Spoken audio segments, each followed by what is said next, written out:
बिस्मिल्लाहिर्रहमानिर्रहीम अस्सलाम वालेकुम बच्चों। ये चैप्टर नंबर 5 के कुछ एमसीक्यूज़ हैं, बहुत ज़्यादा इम्पोर्टेंट हैं।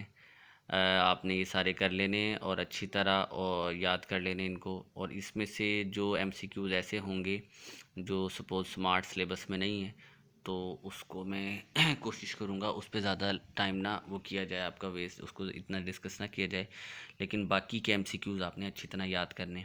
देखिए, ये टिडबिट्स जो हैं यूज़फुल इन्फॉर्मेशन, ये चैप्टर नंबर 5 की हैं। कुछ एमसीक्यूज़ ये हैं 17 के करीब, उसके बाद 50-60 जो हैं वो बाकी के पास्ट पेपर से रिलेटेड हैं, जो कि चैप्टर नंबर 5 से ही हैं सारे। देखिए, इसमें पहला एमसीक्यूज़ दिया हुआ है, as a wheel turn through an angle it lays out a distance. आपने पढ़ा हुआ है S is equal to R theta. ये देखिए, आर यहाँ पे सर्कल का सर्कल का जो रेडियस होता है वो होता है। अब ये रेडियस वेक्टर कितने एंगल पे टर्न हुआ है वो थीटा होता है। और जो एस है ये बेसिकली टेंजेंट होता है, यानी वो जिस तरह हम सर्कल के ऊपर टेंजेंट बनाते हैं ना, यानी जैसे वो रेडियस वेक्टर जो होता है, रेडियस वो जैसे मूव करता है, जिस पॉइंट पे वो मूव करता है उससे आगे हम उसको सीध में ले लेते हैं, जिसको हम टेंजेंट कहते हैं। तो बेसिकली ये हमारे पास इसका जो आंसर है वो है बी, टेंजेंशियल हम इसे बोलते हैं, डिस्टेंस। इसके बाद क्वेश्चन दिया हुआ है 2, आप देख रहे हैं, उसमें उसने कहा है which are needed for turn that taken so quickly that friction alone cannot provide energy for centripetal force। देख, बैंक ट्रैक से मुराद वो होता है जब आप किसी गाड़ी को टर्न कर रहे होते हैं, मोड़ रहे होते हैं, तो अगर एकदम से आप मोड़ेंगे तो वो गाड़ी एक्सीडेंट वगैरह, गिरने की, उलटने का ख़तरा होता है।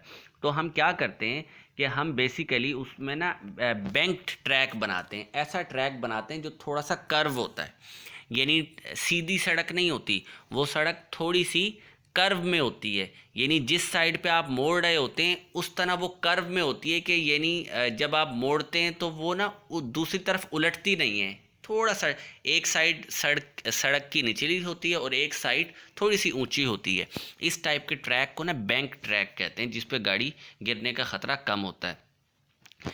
फिर आपको वो कहता है कि curve flight at high speed requires a dash centripetal force that make a stunt dangerous even if the airplanes are not so close.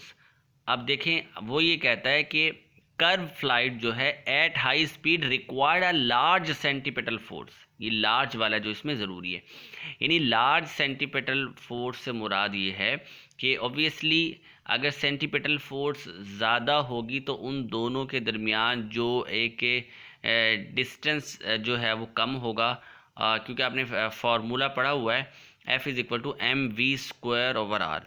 ज़्यादा सेंटीपिटल फोर्स होगी, फोर्स ज़्यादा होगी, लेकिन जो उन दोनों के दरमियान डिस्टेंस है वो कम होगा। आप कहते हैं curve flight at high speed requires a dash centripetal force, large centripetal force that make the stunt dangerous even if the airplanes are so not close.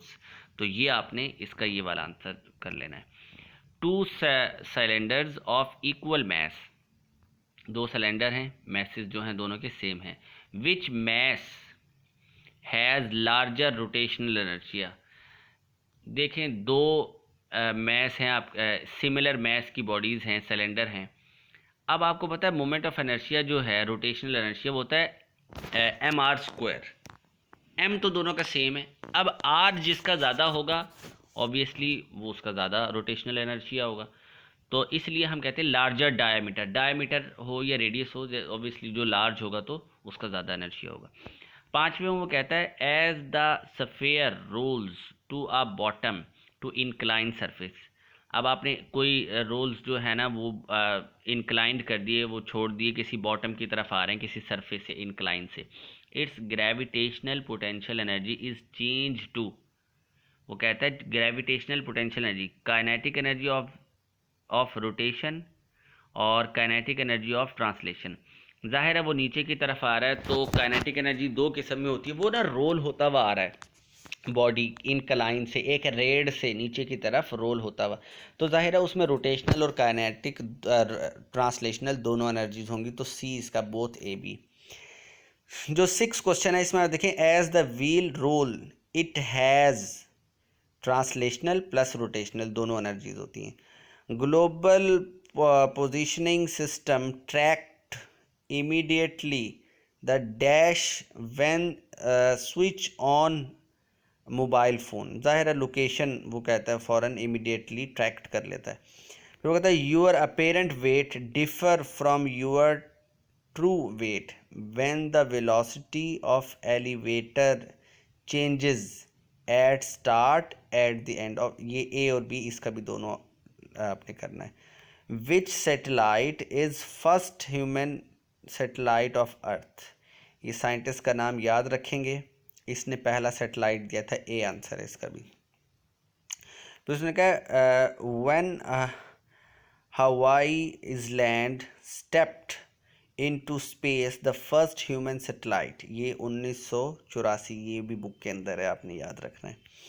First human satellite was above the height of, वो होता है 100 kilometre ऊंचा तक गया था पहला। इसी तरह ये पहले आ चुका है साइंटिस्ट के हवाले से। अगला 13वां क्वेश्चन हमारे पास है, the surface of rotating spaceship pushes on an object with which it is in contact provide dash to keep object moving in circle, ये सेंटीमीटल फोर्स की डेफिनेशन लिखी हुई है। इसी तरह 1 गीगा हर्ट्स, गीगा 10 की पावर 9 होता है, ये atto femto pico nano micro milli centi deci deka kilo mega mega giga, ये वहाँ से आया है, तो गीगा 10 की पावर 9 होता है। इसी तरह फिर वो ये कहता है which can bend light gravity, ये वाला खैर मेरे ख्याल स्मार्ट सिलेबस में नहीं है। अच्छा, could be use to focus light from star, ये भी स्मार्ट सिलेबस में नहीं, ग्रेविटी ऑफ स्टार है। Coasting rotating system slows down as water drip into beaker in order to conserve. अब एंगुलर मोमेंटम, ये एंगुलर मोमेंटम की वजह से ऐसे होता है, लेकिन बहरहाल ये भी आपका स्मार्ट सिलेबस में नहीं है। अगली वीडियो में ना मैं आपको भेज दूंगा पास्ट पेपर वाले, ये भी आप 5वें चैप्टर के ये वाले कर